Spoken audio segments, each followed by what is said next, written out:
Hello, everyone. My name is Victoria Kennefick, and on behalf of Listowel Writers Week, Irish Fest Milwaukee, and the Pigott Poetry Prize, I'm delighted to introduce to you the poet Miriam Gamble. Miriam Gamble grew up in Belfast, and she won an Eric Gregory Award in 2007, followed by an Ireland Chair of Poetry Bursary Award in 2010. Her pamphlet, This Man's Town, was published by Tall Lighthouse in 2007, and she has subsequently published three poetry collections with the publisher Bloodact Books. And her third collection, What Planet, is the winner of the 2020 Pigott Poetry Prize in association with Listowel Writers Week. This is Ireland's largest prize for a poetry collection, and it is sponsored very generously by the Pigott family. And we're extremely grateful to Mark Pigott and the family for their continued support and celebration of Irish poetry, and particularly in collection form. Miriam, welcome to our virtual salon event. And we're absolutely delighted to be speaking to you. And huge congratulations on winning the Pigott Poetry Prize this year. How did you find out about your win? And I suppose more especially, what might a win like this mean for you and your collection and maybe your journey moving forwards? Sure. Well, I found out. So I found out I was on the shortlist by email, which itself was really exciting because I've never. I have won a couple of prizes before, but I've never actually made a shortlist. And there's something very thrilling about shortlists. So I was really pleased, even just to be shortlisted. It's been really uplifting for me to win it. I think that's why it's such a valuable prize as well, because it isn't just for the first collection, that it really respects and values that you're a poet with a body of work behind you now. And I suppose that's something I'm really interested about talking with you, because the books, obviously there's similarities between them, and there's thematic similarities, and certainly you can see that journey taking place. But I'm just really interested in how you construct or compile, if you like, or collate the books.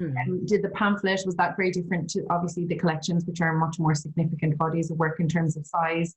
Are you always thinking thematically, or does it come together organically, or did each book have its own little or big individual journey, I suppose, towards completion? This is asking quite a lot of my memory, which I'll do my best to answer it. I mean, I think I'm kind of interested, there seems to be a shift now where people, or many more people are writing books of poems, so that the book is a concept, and there are certain things kind of decided or in place at the start that define what it's going to be, which is not the way that I've written any of the books that I've written so far. I write poems, and then at a certain point I look at those poems and I see whether I feel like I have a book, and then I try to make the best book in terms of the best shape out of the poems that are going to be going into it. So I don't know that they've had like radically different journeys, the three books. This one was sort of took me by surprise, actually, as kind of being a book, because the process of writing it was quite different. I think previously, or at an earlier point, I'd been much more of a regular kind of writing all the time kind of a person, and this one felt, the stuff sort of swept in gusts and then cleared off again for months at a time, and so I felt that I didn't really have I actually felt like I had no idea what I was doing, which has probably been the case with every single book, but you forget, and it feels like the stuff, once it's formed into a book, stuff from the past feels much more like it was always coherent, which of course it wasn't. But with this one in particular, I felt really quite at sea with the work that I was doing, and many of the poems are quite strange, and I didn't really know where they came from, and then when I can't even remember why, you just get a feeling like, maybe now is the time to look and see. And when I did look at them, they just sort of presented themselves much more insistently, actually, as a book than maybe had previously been the case. So After that, it's just a matter of kind of trying to arrange them, which I find really, really difficult. Actually, it's sort of a murderous undertaking and really frustrating. And Yeah. you do get the sense that you could have, which is really odd, like a completely different book from the same poems, depending, on how you arrange them. And then you have readers, who don't necessarily start at the beginning and go to the end, which I know, really do, yeah. because I'm so aware of how much it takes for somebody to put them in a particular order. But you can have such a different experience by reading them, on a different day, depending on what order you choose to read them in. So it seems like a very organic process then, and that you allow a certain level of intuition and I suppose a gut feeling, I suppose, to guide you. And that kind of brings us, I suppose, to the title of the collection itself, What Planet, which I think is just such an arresting title, and it really made me think about it. What planet? And it opened up so many avenues, so many doors, because I was thinking, well, what planet is it? This planet? It's a really clever and deep title. And I'm just wondering, did that come to you then early on, or you said that the poems were kind of insistent on becoming this collection?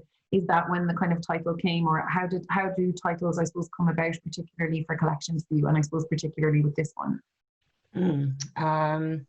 So with this one, actually, the poem that the title comes from came reasonably. I mean, it wasn't like the last thing to go in or anything, but it was quite late on, and so prior to that, it had been called, or the working manuscript had been called, In the Annum, which is the name of. So there isn't a poem in the book called What Planet. It's just it's a quotation out of one of the poems. Whereas I had kind of titled it as I was going along after a particular poem of which I am fond. But I think, I always felt slightly uncomfortable with that because it only really spoke to one aspect of the book. So In the Annum is a poem that's set kind of slightly phantasmagorical poem set sometime in the mid-90s in Belfast. And so there's quite a lot of stuff about memory in the book, and it speaks to that and to the surreal aspects of quite a lot of the work, but maybe not to everything that's going on in it. Whereas the title that I ended up giving it, the poem that it comes from, is based on a memory, but it's a kind of interlocking set of perspectives on the same thing, which seemed to me to kind of capture a number of the dynamics in the book, because I don't write a book that is a thing, then you're kind of in a position where you're trying to cover not cover a number of bases, I guess, with a title, but have a title that's expansive enough, that it communicates with the sort of the range of key things that you feel are happening in the poems. It's almost like a concertina effect. You have to be able to bring it right in and pull it right out. I think that it's such a successful title in that regard. And your book opens as well with a quote from the American poet Claudia Rankine. If this is not the truth, it is also not a lie. And I just wondered, what was it about this quote that resonated with you and made you feel like this would be, an epigraph for the collection as a whole? Yeah, I think a similar thing with the title. It's one of the things that I really like about it is it's a quite bold statement, and also a really unresolved statement. So I quite like something for an epigraph that doesn't kind of put a lid on stuff or tie a bow around it, but kind of opens out onto it. And so I think it resonates with the book's preoccupations. But it's scissored off of a longer thing where she's talking about memory. And memory, I think it's like, memory is a tough place. You used to live there. If this is not the truth, it is also not a lie. And so that again kind of communicates with all of the stuff to do with memory in the collection, but taken with that aspect of it taken away, it opens out into a kind of wider dialogue with the poems, I think. Yeah, definitely. And it's very appropriate, I suppose, given the first poem in the collection, which is a memory. And it also has, I love your titles. And The Landing Window is Unspeakable. The really un-me title, that actually is. I love unspeakable is just such a profound word. And for something, the landing window is unspeakable. And it's a terrifying phrase. It brought me back so instantly to things I found that were unspeakable when I was so young, that you could put that terror into words, or that creeping feeling of fear. And I just wonder then, maybe if you would read this poem for us, this opening poem, and then maybe speak a little bit about why you maybe chose it as your first poem, and maybe how it foreshadows or introduces more of the themes, as you kind of touched on already, and I suppose how it echoes with the rest of the collection. Sure. Please. Find it. Okay. The landing window is unspeakable. There's a turn in the stairs beyond which, in the darkness, you are terrified to go. The realm of the creeping life which somehow carries on when everyone is out cold and unable to witness it. There's a mind-made barrier at the door of your parents' room. Their sleeping frightened you. The heavy breath, the still recumbent forms. You've been ferried back from light-drenched places, in coaches. The customary glare of the mint-green bathroom trebled in intensity, like it sucked in pigment while you were gone. Then woken foxed in the dimensions of the house you've lived your whole conscious life in. The recurrent dream of a cat walking a wall. A provisional touching your father's hair. So why did I choose it as the first poem in the book? Good question. It's probably somebody else would be better at telling me that than I'll be at telling you it. But I guess, the opening section of it, it's a sort of omen-laden little poem, I think. And the opening section of the book is quite ominous in a deliberately in a sort of variety of ways. I guess there are a couple of poems that just have like time kind of ceases to exist within them, and just sort of a variety of kind of threats and slightly apocalyptic feeling things going on in the early stages of it.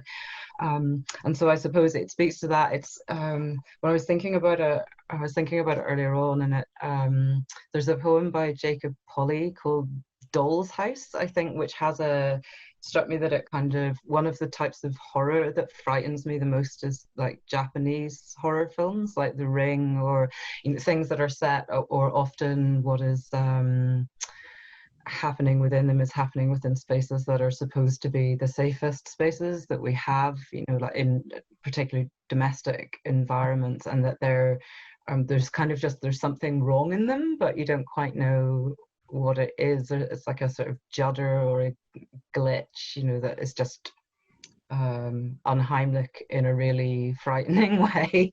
And so I suppose the Polly poem kind of has that in it. And one of the poets who was really important to me when I was writing this book as well, Thomas Tranströmer, has a super poem about a child who's sick, and there's a painting behind his head, and in the course of the poem figures start to move towards him in the painting and nobody notices. It's these kinds of little glitches that nobody notices in the fabric of the real, or the fabric of the known and understood. So I feel as though it's that kind of, or it's my version of that kind of poem. So it is based on a couple of just literal facts out of my childhood. We did have a mint green bathroom suite, and we used to have a joke about it, when we came back from if we'd been on holiday, that it was like really lurid when we came into the house. And I did have, like, I guess there's two kinds of fear going on in it. One of them is a sort of inexplicable sort of deep psychological level fear, because I did have nightmares about cats walking along walls when I was a child. I mean, I love cats. What is frightening about a cat walking along a wall? But I was terrified by this. And then the other image at the end is a kind of a more real, like, human terror. And so I suppose it binds up things. Quite a lot of the work in the book, although unstatedly so, is set, or not all of it, or maybe not, but a proportion of it is set in my childhood in Northern Ireland, although the places are not specified necessarily and the times are not specified, because they're just sort of things pulled out,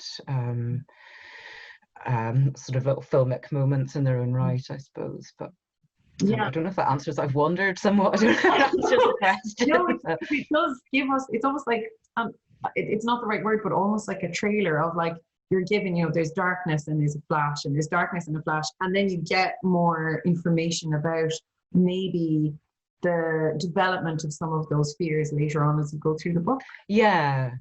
So it's kind I suppose like it's a mood setter, I guess. I mean, I think the way that I arranged this book, to come back to one of your earlier questions, was by mood, in a sort of almost like musical kind of a way, as against any sort of thematic organization, or I wanted it to move in certain ways. And you're right, readers come to books and I read from start to finish a poetry collection, but I also like to go back, I like to go back and make the connections that I see, not to have connections, dictated, or to feel as though I have to move in terms of the way I relate the poems, the way the poet has told me to do it by arranging it. But I do sort of generally read a collection from start to finish. But so you spend ages trying to create a mood, and then maybe somebody starts in the middle and kind of goes back. But and it's so amazing, because I suppose then you offer, there's so many alternatives offered, because some people I know read the first and the middle and the last, and so they get a kind of overarching arc, I suppose. But that kind of, I suppose, relates to the structure, or maybe the form that your poems take. And you have quite a variety of prose poems and lyrics and concrete poetry and a sestina. And is that clearly something you're interested in doing? But I just wonder how that might happen for you when you're writing. Is it like collating the collection? Is it more organic, or do you specifically have a particular form in mind, or is it different for every poem? Again, that's probably a difficult question. No, it's fine. I think my answer is probably slightly naff, which is like they tend to choose their own forms. That I very rarely sit down and go with the sestina, say, that's in the book. I didn't sit down and go, right, I have this subject matter and I think that would suit a sestina, so I'm going to write a sestina. I had an idea and I wrote the first stanza of it, and it fell out in 6 lines. I may be misremembering this. Misremembering is one of the kind of core themes in the book, or the sort of distortions of memory anyway, so I'm conscious that it may be a sort of rose-tinted version of what happened, but I seem to remember that I wrote the first 6 lines and they had interesting words at the end of the lines, and I went, you want to do this then, do you? Okay. At which point, obviously, I then had to go online and get the order of the letters and write them all out, because you can't, it's too long and you can't remember what iteration they're meant to roll in and so on. But I mean, it's not like there's no work involved in accepting the proposition from what the material gives you, like that you just write a sestina because it wants to be a sestina. It's hard to write a sestina, but I didn't, it kind of comes out of it, or whatever, whenever I arrive at a version or the start of something that feels as though it is going to be this is the form that it's going to take.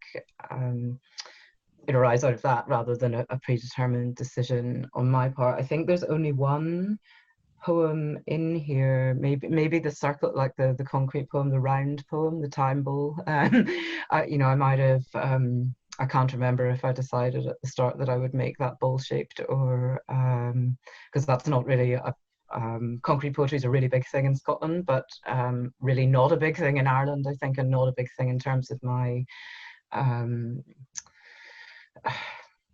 the things that I would have, been thought to be drawn towards at earlier points. And it's not something that I imagine, doing a lot of. It just seemed to suit that piece. And there's a poem in it that has, called Cranefly, that has no agent, so there's no I, no you, no. which I did do on purpose just because I was sick of of the options, you know, and I thought it would be interesting to try something that like didn't use any of them. Yeah, but that's the only thing that I can think of that's in there that had a decision made by me before it started, you know. Mhm. And it's interesting facing them, I suppose, on something very conscious, like, oh, I want to experiment and try something outside of the eyes or the U's, as you say, and then allowing the poem to kind of dictate it. So it's kind of a little bit of both, maybe. Yeah. Yeah, that's really interesting. And I'm really interested as well in the collaboration that you had with the Welsh poet who's based in Ireland, actually, Nerys Williams. These two poems, The Canal at Fountain Bridge and Moths, how did they come about in terms of how did you work in the collaboration, and how did they find their way into the collection? You know, was it by choice of design, or again, was it something that was quite organic for you? The collaboration was brilliant. First of all, it was really fruitful for me, and I really missed Nerys whenever we finished, because I'd had a period where I hadn't really been writing much, and most of the poems, or I did 3 poems for the pamphlet, and Nerys did 3 poems. So there'd been a previous collaboration done. So this was sponsored by the Irish Writers Centre in Dublin, and the previous one, the writers had actually co-written the whole text, and we spoke on the phone. We were sort of like, we didn't really want to do that, but we wrote poems that are in conversation with each other. And so really what happened was we talked about the kinds of terrain we might want to cover and the kinds of things we might not want to do, and then I would send something and she would send something back that in some way, and some kind of like squash ball way, kind of bounced off of it, or put, you know, maybe like engaged with an image out of it. And so we really used each other as like inspiration, I suppose. And it was great. I loved doing it. And yeah, like I said, whenever it finished, like because you have that, you know, again, it's a proposition that comes to you, this is here, and you have to do something in response to it. And I found that really fruitful, and it didn't produce work that felt kind of programmatic or designed specifically or solely for this project or anything. I think both of us were, at the end of it, really proud of the things that we'd written, and proud of the little like kind of combined thing that they came out in. Yeah, I'm pretty sure that, you know, she was going to want to make use of the poems that she wrote for it as well, and everything that I wrote for it went into this book. Quite naturally, you know, it didn't feel as though they were kind of something else. Yes. Oh, completely. They're very much stitched in as part of the fabric of the book, very much. I'd love if you could read one for us. Sure. I'll read the first one, which kind of was the first and the third poem in the collaboration at the same time, I think, because I wrote the first bit of it, and sent that to Nerys as a poem in its own right, with which I wasn't terribly satisfied, but it was a summer to start, and then she sent something back, and then the rest of it took off from there. So there may be a few things that I should say about this one. It's called The Canal at Fountain Bridge. It's really weird to be reading it, actually, because I have done it at readings a few times before, but in different locations, whereas it's about exactly where I live. So it's like about what's outside the window just now. So we live in an area of Edinburgh that is still under development, and kind of changing from, we're right beside the canal, which used to be a kind of industrial area of the city, and is now being kind of built up. And there's a school across the road that was being built for the first 18 months that we lived here.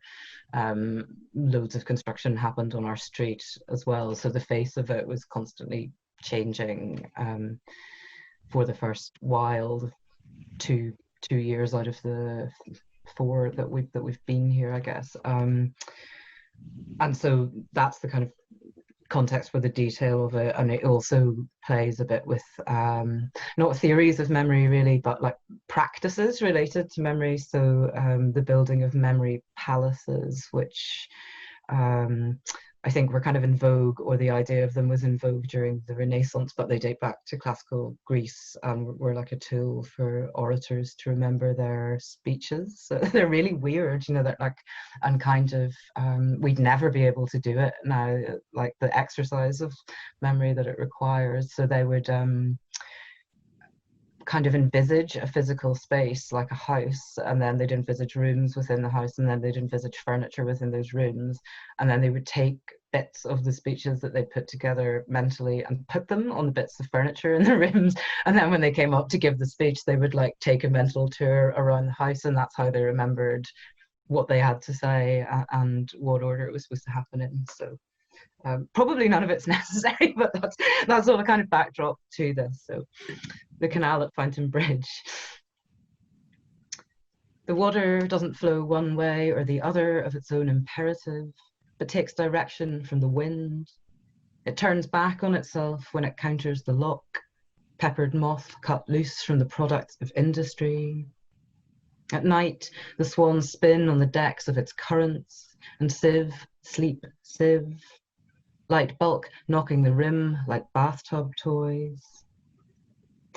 On a Sunday that reflects, by the classical process of association, your last summer as a girl, sun-bleached silences, the trekking business gone out of business without ever admitting as much. A man comes kilter to the grass and the newly dug beds by the stacked apartments, head down and on his knees, howling, digging. You watch him from behind the glass of a life going forwards, pretend that you haven't seen him. Men gather in a clutch. He takes the townwards path. Here is ecology. Here is the furtherance of education. Bright school climbing the sky. Its every out-facing surface a mirror. Here are the Spanish boys drumming up lonely salsas, a twirling glitter bowl, twigs rubbed in the night. Here is the scurf of the past, the clean scalp of the future. Here is a landscape like the head of an orator, meticulously shuffling through its show of slides. What is to be kept and what forgotten, and in what order. Here is health, affixed to the careful management of those weeping borders. And here, your own small past, abstracted from it in a box, others will smash and squeeze. That was wonderful. Thank you. It's a fantastic poem. And it's just so wonderful that it came out of that, you know, conversation that you had with another poet, because I think sometimes we see poets as being so solitary, and actually no, absolutely, you know, and I think I had collaborated with different types of artists before, painters. I'd never collaborated with another writer, and I'm always sort of up for things, you know. If somebody offers me to do something, I'm not very good at like having the initiative to propose something myself, but if somebody offers me to do something that I haven't done before, I'm kind of keen and interested. But I wasn't sure how it would work, because, like, you know, I am a sort of grump who sits in a room with earplugs, like, kind of, even if there's no one else in the flat going when I'm trying to write poems. I wasn't, but it was really a really sort of fruitful and enjoyable experience for me. Highly recommend it. Yeah, I mean, obviously they weren't written now, you know, the book's out a year, and it was, you know, apart from the arrangement, finished, you know, a while before that. But I mean, I suppose they were written in the context of another kind of public, or a couple of other kind of public liminal spaces, some of which were still in, you know, like Brexit was going on, or the sort of the run up to that, and then the crash of it.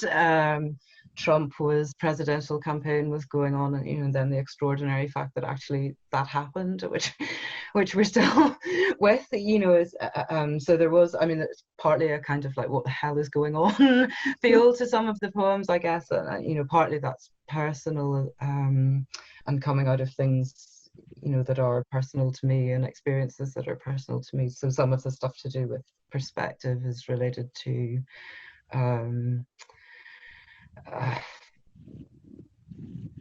personal stuff that I've had, like, obsessive compulsive disorder, basically, in the way that it sort of screws with the way that you how you determine what is, what can be trusted and what your brain is telling you, and what cannot be trusted in terms of what your brain is telling you. But I think we've all, in a public sense, just been kind of in a really weird place for the last few years, where we have people running around and someone says something and it's just not true because somebody else doesn't want it to be true, and so the whole question of what is true or false, or here or not here, is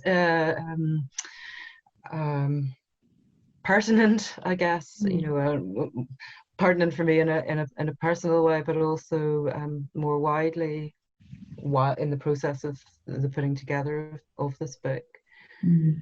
And that's why it's such an extraordinary book, and one that I encourage everyone to read, particularly in this moment, because it does, allow us to interrogate, to use your word, and explore what planet that we're currently trying to exist on. And it's a really beautiful book. And thank you so much for talking to us so generously and for reading so beautifully. And congratulations again on winning the 2020 Pigott Poetry Prize, Miriam Gamble. All the best. Thank you so much. Thank you so much for having me and for a great conversation.